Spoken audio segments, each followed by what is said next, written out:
नमस्कार शिक्षक बंधू भगिनींनो आणि विद्यार्थी मित्रांनो, आज आपण कोरोना विषाणूच्या प्रादुर्भावामुळे शैक्षणिक वर्ष 2020-21 मधील इयत्ता 11वी मधील भूगोल विषयाचा कोणता पाठ्यक्रम विद्यार्थ्यांना स्वयं अध्ययनासाठी देण्यात आलेला आहे याबद्दल माहिती घेणार आहोत। मित्रांनो, जर तुम्हाला माझे हे व्हिडिओ आवडत असतील तर नक्कीच व्हिडिओला लाईक करा आणि न विसरता माझ्या चॅनलला सबस्क्राइब करा। चला तर मग आता आपण विद्यार्थ्यांना स्वयं अध्ययनासाठी कोणता पाठ्यक्रम देण्यात आलेला आहे प्रत्येक प्रकरण वाईज आढावा घेऊया।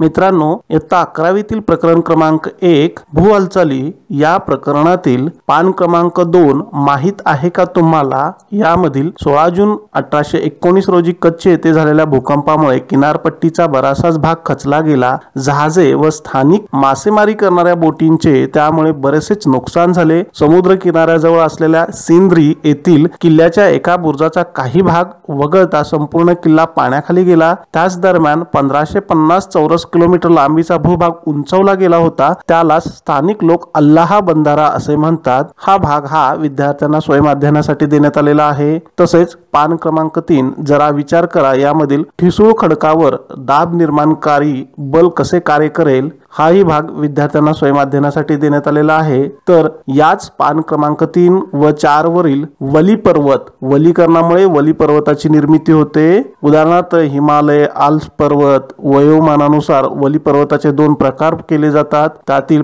प्राचीन वली पर्वत व अर्वाचीन वली पर्वत हा भाग विद्यार्थ्यांना स्वयं अध्ययनासाठी देण्यात आलेला आहे।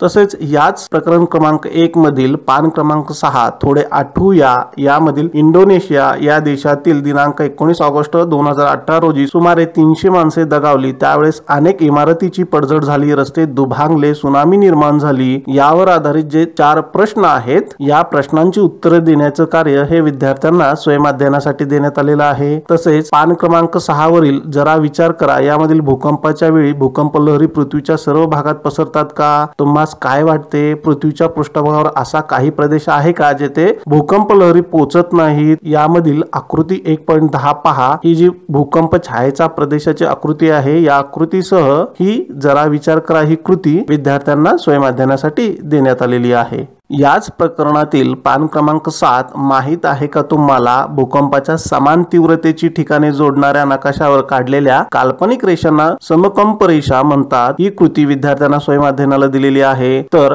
पान क्रमांक 10 वरील शोधा पाहू, जागृत ज्वालामुखी, निद्रस्त ज्वालामुखी आणि सुप्त किंवा मृत ज्वालामुखी यांची उदाहरणे शोधा। ही शोधा पहाची कृती तर ज्वालामुखी उद्रेकामधून बाहेर पडणारे पदार्थ यावर असणारा हा पूर्ण परिच्छेद विद्यार्थ्यांना स्वयं अध्ययनाला देण्यात आलेला आहे। अशा प्रकारे प्रकरण क्रमांक 1 मधील या कृती विद्यार्थ्यांना स्वयं अध्ययनासाठी देण्यात आलेल्या आहेत। मित्रांनो, प्रकरण क्रमांक 2 विदारण आणि विस्तृत झीज या प्रकरणातील पान क्रमांक 19 जरा डोके चालवा यामधील विदारण प्रक्रियेत प्राणी आणि वनस्पती यांची काही भूमिका आहे का? असे विदारण रासायनिक का कायकी, खडी निर्मिती उद्योगात कोणत्या प्रकारचे विदारण होते ही कृती विद्यार्थ्यांना स्वयं अध्ययनाला दिलेली आहे। तसेच याच पानावरील जरा विचार करा यामधील हवामान घटक, खडकांचे प्रकार आणि संरचना या व्यतिरिक्त इतर कोणत्या घटकांचा विदर्णावर परिणाम होतो याचा विचार करा। ही कृती विद्यार्थ्यांना स्वयं अध्ययनाला दिलेली आहे। तसेच पान क्रमांक 19 वरीलच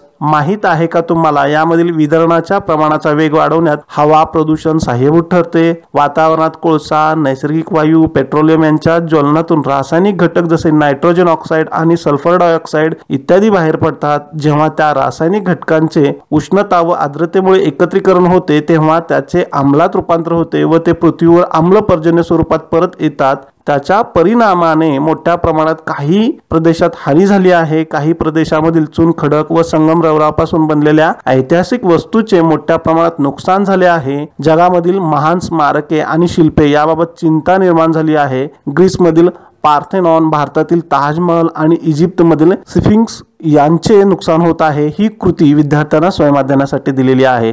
तसेच पान क्रमांक 20 वरील करून पहा या अंतर्गत खालील 3 वस्तू घ्या, कोडूचे 2 तुकडे, काचेच्या 2 परीक्षण नळ्या, 2 मेणबत्त्या, लख्ख सूर्यप्रकाश असलेल्या दिवशी 1 खडू आणि 1 परीक्षण नळी उन्हामध्ये ठेवा, तेथे त्यास कोणी हलवणार नाही याची खात्री करा, 1 मेणबत्ती पेटवा आणि काय घडते याचे निरीक्षण करा, 2 भांडी घ्या, त्यांना पाण्याने भरा, खडू आणि मेणबत्ती पाण्यात ठेवा, काय घडते याचे निरीक्षण करा, साहित्य सुमारे 6 तास उन्हात ठेवा, त्याचेही निरीक्षण करा, तापलेल्या परीक्षण नळीवर थंड पाणी ओता। आता खालील प्रश्नांची उत्तरे द्या। या कृतीवर आधारित जे 5 प्रश्न आहेत या 5ही प्रश्नांचं उत्तर देण्याचं कार्य हे विद्यार्थ्यांना स्वयंअध्ययनासाठी दिलेलं आहे।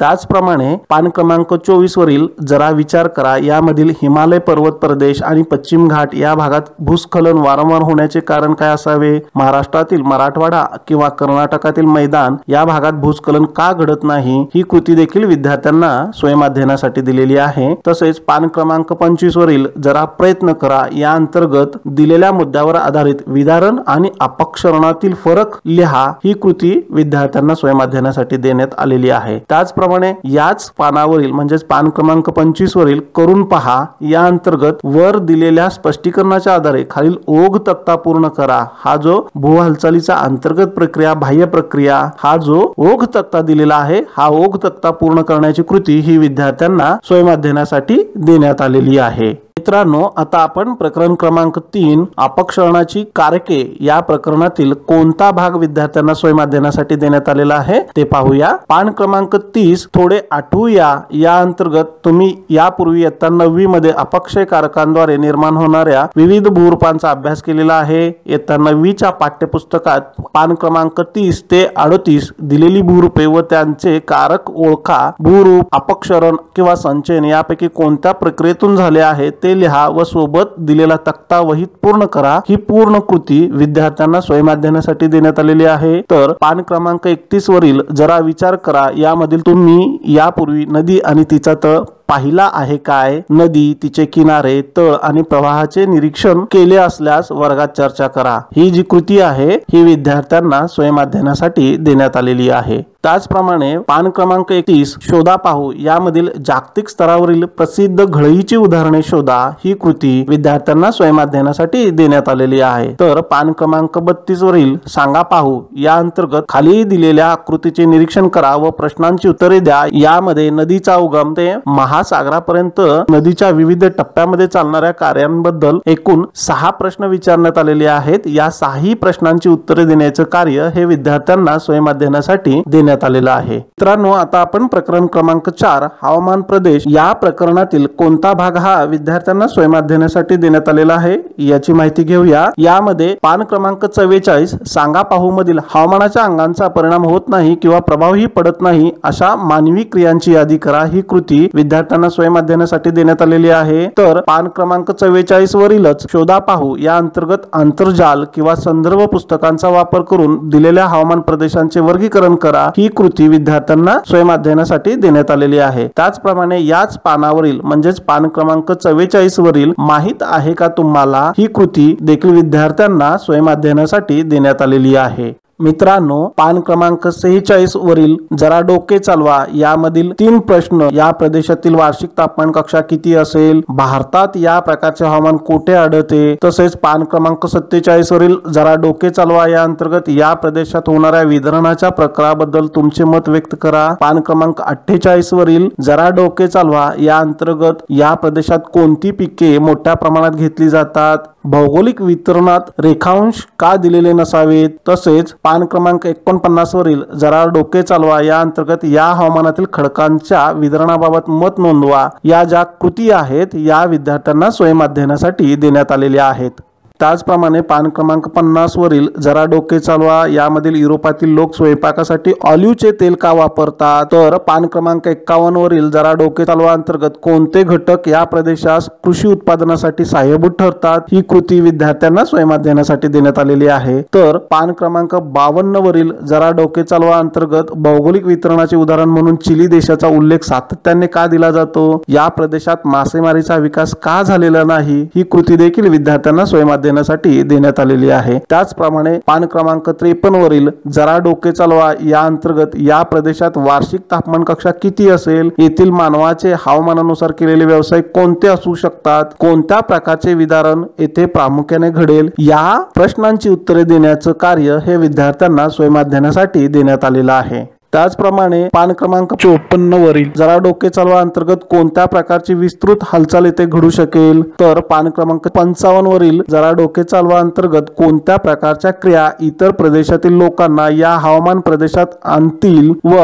येथे कोणत्या प्रकारचे व्यवसाय केले जाऊ शकतील, ही कृती आहे। या प्रश्नांची उत्तरे देण्याचे कार्य हे विद्यार्थ्यांना स्वयंअध्ययनासाठी देण्यात आलेलं आहे। तर पान क्रमांक 56 वरील जरा डोके चालवा या अंतर्गत या प्रदेशात कोणत्या प्रकारच्या मानवी क्रिया विकसित होऊ शकतात, उच्च अक्षांश आणि अधिक उंचीचे प्रदेश यात कोणता फरक आहे, या प्रश्नांची उत्तरे देण्याचे कार्य देखील विद्यार्थ्यांना स्वयंअध्ययनासाठी देण्यात आलेलं आहे। अशा प्रकारे या प्रकरणातील पान क्रमांक 46 ते पान क्रमांक 56 या 12ही पानावरील ज्या जरा डोके चालवा अंतर्गत जे प्रश्न विचारण्यात आलेले आहेत त्या प्रश्नांचे उत्तर शोधण्याचे कार्य हे विद्यार्थ्यांना स्वयंअध्ययनासाठी देण्यात आलेलं आहे। मित्रांनो, प्रकरण क्रमांक 5 जागतिक हवामान बदल या प्रकरणातील कोणकोणत्या कृती या विद्यार्थ्यांना स्वयंअध्ययनासाठी देण्यात आलेले आहेत ते आता आपण पाहूया। पान क्रमांक 60 माहित आहे का तुम्हाला यामधील जागतिक आणि स्थानिक समुद्र पातळीतील फरक। जागतिक व स्थानिक समुद्र पातळी हे दोन वेगळे मापदंड आहेत। जागतिक सरासरी समुद्र पातळीपेक्षा स्थानिक समुद्र पातळीतील घट किंवा वाढ ही किंचित कमी किंवा अधिक असू शकेल, कारण यावर प्रादेशिक जमिनीचा उतार, नद्यांच्या वरच्या भागातील पूर नियंत्रण, प्रादेशिक सागर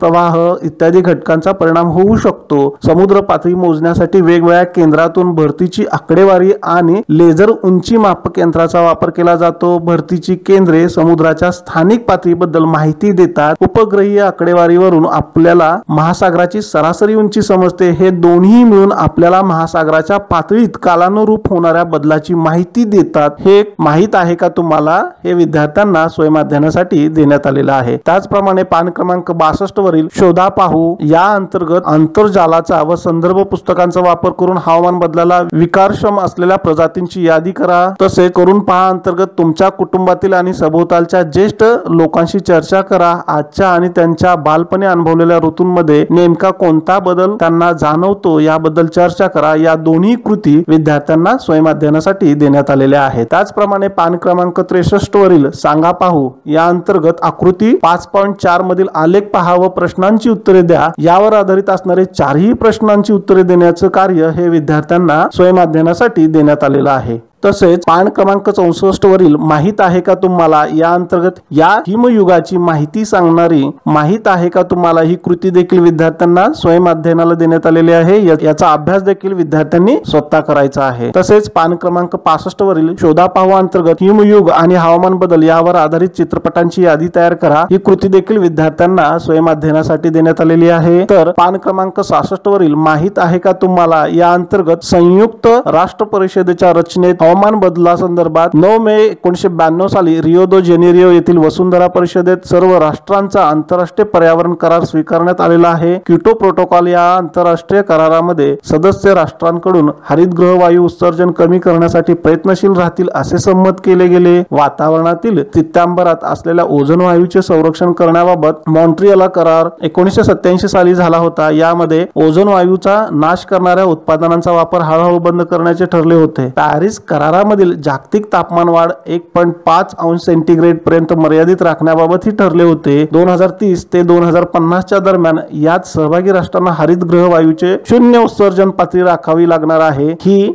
जी माहित आहे का तुम्हाला ही कृती देखील विद्यार्थ्यांना स्वयंअध्ययनासाठी देण्यात आलेली आहे। त्याचप्रमाणे पान क्रमांक 67 वरील जीवनशैलीतील बदल आणि हवामान बदल हा मुद्दा देखील विद्यार्थ्यांना स्वयंअध्ययनासाठी देण्यात आलेला आहे। तर पान क्रमांक 67 वरील करून पहा या अंतर्गत तुम्ही तुमच्या जीवनशैलीत कोणते बदल पर्यावरणासाठी स्वीकाराल ही कृती देखील विद्यार्थ्यांना स्वयंअध्ययनासाठी देण्यात आलेली आहे। अशा प्रकारे प्रकरण क्रमांक 5 मधील काही कृती या विद्यार्थ्यांना स्वयंअध्ययनासाठी देण्यात आलेल्या आहेत।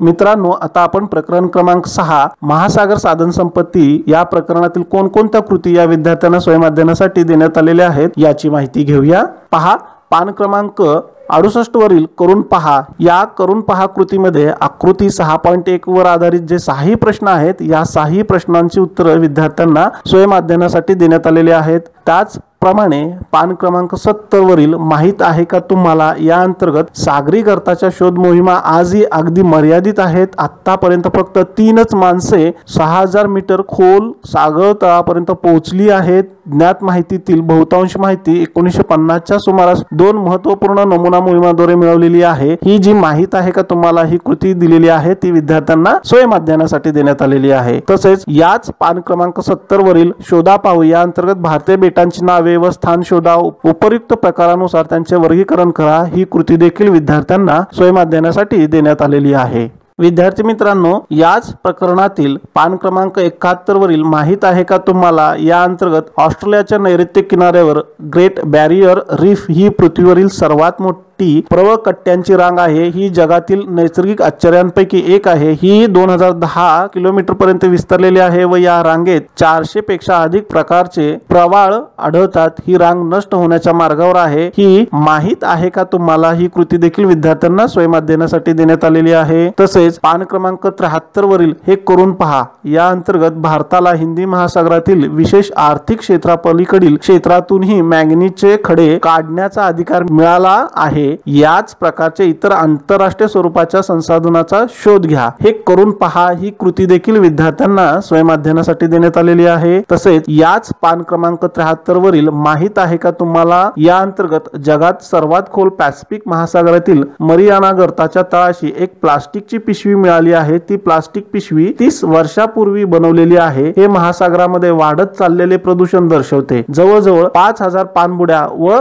रिमोट वर चालणाऱ्या गाड्यांद्वारे समुद्र तळावर काय दडलेले आहे हे शोधण्याचा अभ्यास आंतरराष्ट्रीय समूह करत आहे। ही जी मार्च 2018 मधील बातमी आहे हिचा देखील अभ्यास हा विद्यार्थ्यांना स्वयं अध्ययनासाठी देण्यात आलेला आहे। विद्यार्थी मित्रांनो, आता आपण प्रकरण क्रमांक 7 हिंदी महासागर तळरचना आणि सामरिक महत्व या प्रकरणातील कोणता भाग हा विद्यार्थ्यांना स्वयं अध्ययनासाठी देण्यात आलेला आहे याचा आढावा घेऊया। या प्रकरणातील पान क्रमांक 75-76 वरील नकाशाशी मैत्री हा जो आकृती 7.1 मध्ये हिंदी महासागराच्या तळरचनेचा जो नकाशा देण्यात आलेला आहे या नकाशावर आधारित 5ही प्रश्नांची उत्तरे देण्याचं कार्य हे विद्यार्थ्यांना स्वयं अध्ययनासाठी देण्यात आलेलं आहे। तर पान क्रमांक 76 वरील थोडे आठवूया या अंतर्गत जीवाश्म इंधने कोणती या संदर्भात माहिती मिळवण्याचं कार्य देखील विद्यार्थ्यांना स्वयं अध्ययनासाठी देण्यात आलेलं आहे। त्याचप्रमाणे पान क्रमांक 77 वरील शोधा पाहू या अंतर्गत 90 पूर्व रांग हे नाव या रांगेस का दिले असावे या संदर्भातील माहिती शोधण्याचं कार्य देखील विद्यार्थ्यांना स्वयं अध्ययनासाठी देण्यात आलेलं आहे। त्याचप्रमाणे याच प्रकरणातील पान क्रमांक 78 वरील करून पहा या अंतर्गत हिंदी महासागरातील काही खोऱ्यांची नावे खालील यादीत आहेत। त्यांचे स्थानक, विभाजक व त्यांना येऊन मिळणाऱ्या नद्या या संदर्भात एक टिप लिहा। तुमच्या आकलनानुसार या महासागरी खोऱ्यांचा त्यांच्या आकारानुसार क्रम लावा। यासाठी आकृती 7.1 ची मदत घ्या। ही जी करून पहा कृती दिलेली आहे ही देखील विद्यार्थ्यांना स्वयं अध्ययनासाठी देण्यात आलेली आहे, ज्याचा अभ्यास करून विद्यार्थी ही कृती पूर्ण करतील। त्याचप्रमाणे याच प्रकरणातील पान क्रमांक 78 वरील सांगा पाहू या अंतर्गत आकृती 7.2 च्या नकाशाचा अभ्यास करा। यात विषुववृत्ताच्या उत्तरेकडील हिंदी महासागराचे नकाशे दिलेले आहेत। हे नकाशे नैऋत्य मान्सून पूर्व, ईशान्य मान्सून आणि नैऋत्य मान्सून या काळातील तापमान स्थिती दर्शवतात। या नकाशांवर आधारित जे एकूण 3 प्रश्न विचारलेले आहेत या तिन्ही प्रश्नांची उत्तर देण्याचं कार्य हे विद्यार्थ्यांना स्वयं अध्ययनासाठी देण्यात आलेलं आहे। त्याचप्रमाणे याच प्रकरणातील पान क्रमांक 81 व 82 यावरील माहित आहे का तुम्हाला ही जी कृती आहे ही कृती देखील विद्यार्थ्यांना स्वयं अध्ययनासाठी देण्यात आलेली आहे। तसेच याच प्रकरणातील पान क्रमांक 83 वरील माहित आहे का तुम्हाला ही कृती देखील विद्यार्थ्यांना स्वयं अध्ययनासाठी देण्यात आलेली आहे। अशा प्रकारे या प्रकरणातील काही कृती या विद्यार्थ्यांना स्वयं अध्ययनासाठी देण्यात आलेल्या आहेत। मित्रांनो, आता आपण प्रकरण क्रमांक 8 जीवसंहती या प्रकरणातील कोणकोणत्या कृती विद्यार्थ्यांना स्वयं अध्ययनासाठी देण्यात आलेल्या आहेत याचा आढावा घेऊया. पहा, पान क्रमांक 84 वरील थोडे आठवूया या अंतर्गत आकृती 8.1 पहा व प्रश्नांची उत्तरे द्या. यामधील जे 5 प्रश्न दिलेले आहेत या 5ही प्रश्नांचं उत्तर देण्याचं कार्य हे विद्यार्थ्यांना आकृती 8.1 पाहून करायचं आहे आणि ही कृती देखील विद्यार्थ्यांना स्वयं अध्ययनासाठी देण्यात आलेली आहे. तसेच पान क्रमांक 84 वरीलच जरा विचार करा या अंतर्गत अक्षांशा व्यतिरिक्त अन्य कोणत्या घटकांचा जीवसंहतीवर प्रभाव पडतो या प्रश्नाचं उत्तर देखील विद्यार्थ्यांना स्वयं अध्ययन करून द्यायचे आहे. त्याचप्रमाणे पान क्रमांक 86 वरील सांगा पाहू या अंतर्गत सहाराच्या वाळवंटात राहणारा माणूस आणि अरेबियन वाळवंटात राहणारा माणूस हे एक परिसंस्थेचे भाग आहेत की जीवसंहतीचे भाग आहेत याचं उत्तर देखील विद्यार्थ्यांना स्वयं अध्ययनातून द्यायचं आहे. त्याचप्रमाणे पान क्रमांक 87 वरील शोधा पाहू या अंतर्गत या जीवसंहतीतील मळ्याची शेती विकसित झालेल्या प्रदेशाची नावे शोधा व लिहा ही कृती देखील विद्यार्थ्यांना स्वतः करायची आहे. त्याच पद्धतीनं पान क्रमांक 87 वरील करून पहा या अंतर्गत तुमच्या परिसरात 20 वर्षापूर्वी सहज आढळणाऱ्या वनस्पती, प्राण्यांची व पक्ष्यांची माहिती मिळवा. त्या प्रजाती आता सहजपणे आढळतात का ते शोधा. याबाबत वर्गात चर्चा करा. तुमचे निष्कर्ष नोंदवा. ही जी कृती देण्यात आलेली आहे ही कृती देखील विद्यार्थ्यांना स्वयं अध्ययनातून पूर्ण करायची आहे. त्याचप्रमाणे या प्रकरणातील पान क्रमांक 88 वरील थोडे आठवूया या अंतर्गत या जीवसंहती संबंधित तुमच्या घरात असलेल्या वस्तूंची यादी तयार करा ही कृती देखील विद्यार्थ्यांना स्वयं अध्ययनासाठी देण्यात आलेली आहे. तर पान क्रमांक 90 वरील सांगा पाहू अंतर्गत उष्णकटिबंधीय वाळवंटे प्रामुख्याने खंडाच्या कोणत्या दिशेत आहेत, ती तेथे निर्माण होण्याचे कारण काय असावे आणि दुसरा प्रश्न कोणत्या खंडात वाळवंट आढळत नाहीत या दोन्ही प्रश्नांचे उत्तर देण्याचा प्रयत्न हा विद्यार्थ्यांना स्वयं अध्ययनातून करायचा आहे.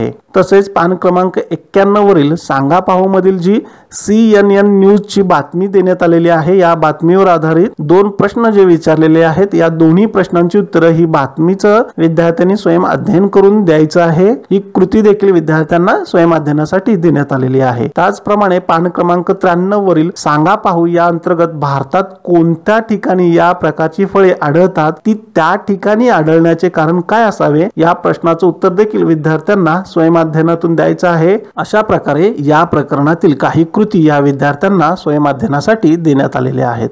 मित्रांनो, या पाठ्यपुस्तकातील शेवटचं प्रकरण क्रमांक 9 आपत्ती व्यवस्थापन या प्रकरणातील कोणकोणता भाग हा विद्यार्थ्यांना स्वयं अध्ययनासाठी देण्यात आलेला आहे त्याचा आता आपण आढावा घेऊया. पान क्रमांक 99 वरील सांगा पाहू या अंतर्गत जर निर्मनुष्य सहारा वाळवंटी प्रदेशात रिश्टर परिमाणाच्या 6 पेक्षा अधिक महत्तेचा भूकंप झाला आणि त्याचप्रमाणे आसाम क्षेत्रातही असे घडले तर यापैकी आपत्ती कोणती या प्रश्नाचं उत्तर देखील विद्यार्थ्यांना स्वयं अध्ययनातून द्यायचं आहे.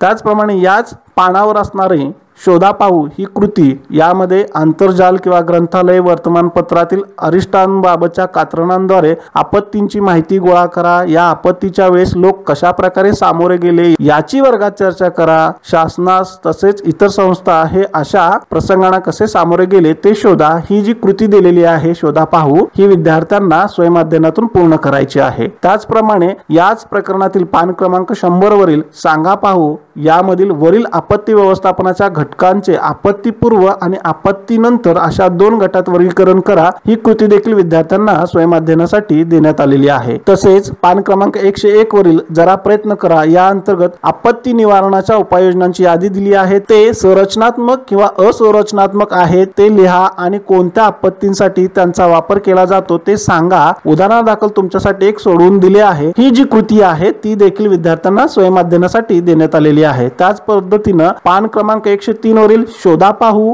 यामधील भारतात आपत्ती व्यवस्थापनात लष्करी व निम्न लष्करी दलांच्या भूमिकेबद्दल माहिती मिळवा. त्याचप्रमाणे पान क्रमांक 103 वरीलच माहिती आहे का तुम्हाला ही कृती देखील विद्यार्थ्यांना स्वयं अध्ययनासाठी देण्यात आलेली आहे. अशा प्रकारे इयत्ता 11वीतील भूगोल विषयातील एकूण 9 प्रकरणातील काही भाग हा विद्यार्थ्यांना स्वयं अध्ययनासाठी देण्यात आलेला आहे. शिक्षक बंधू भगिनींनो, जरी शैक्षणिक वर्ष 2020-21 साठी कोरोनाच्या प्रादुर्भावामुळे जरी शासनाने इयत्ता 11वीचा 25% पाठ्यक्रम कमी करण्याची घोषणा केली असली तरीही प्रत्यक्षात पाठ्यक्रम कमी करण्यात आलेला नाही, तर तो विद्यार्थ्यांना स्वयं अध्ययनासाठी देण्यात आलेला आहे, ज्याचं मूल्यांकन आपण अंतर्गत स्वरूपात करणार आहोत। हे जरी खरं असलं तरी देखील जो भाग विद्यार्थ्यांना स्वयं अध्ययनासाठी देण्यात आलेला आहे, उदाहरणार्थ करून पहा, जरा डोके चालवा, शोधा पाहू, पहा बरे जमते का, सांगा पाहू, नकाशाशी मैत्री, या ज्या कृती विद्यार्थ्यांना स्वयं अध्ययनासाठी देण्यात आल्या असल्या तरीही वर्गात किंवा ऑनलाईन अध्यापन करत असताना त्या कृतीवर आधारित